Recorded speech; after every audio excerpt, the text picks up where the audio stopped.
Samantala sa puntong ito, alamin natin ang sitwasyon ng mga kababayan natin sa Cebu kung saan inaasahan din ang magiging pagbisita ni Pangulong Ferdinand R. Marcos Jr. Makakausap natin sa telepono si JB Pedregosa. JB? Ay, bagamat nakaalis na itong si Bagyong Tino sa bansa, ay nag-iwan naman ito ng matinding pinsala sa marami nating mga kababayan, lalo na dito sa probinsya ng Cebu. Mga nasirang bahay, mga sasakyan na mistulang mga laruan na nilamon ng baha at mga punong nabuwal.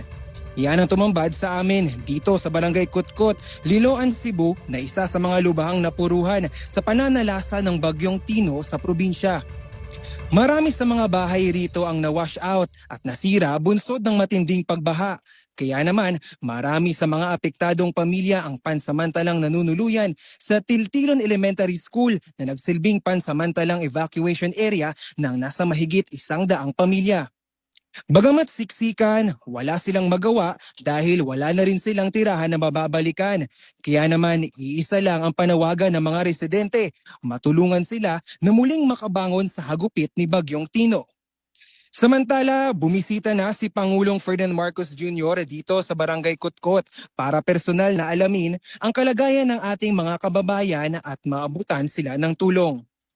Zay, sa ngayon nanunuluyan sa isang classroom dito sa Tiltilon Elementary School ang maraming pamilya, kaya naman hindi maiwasan na maghahawaan ng sakit.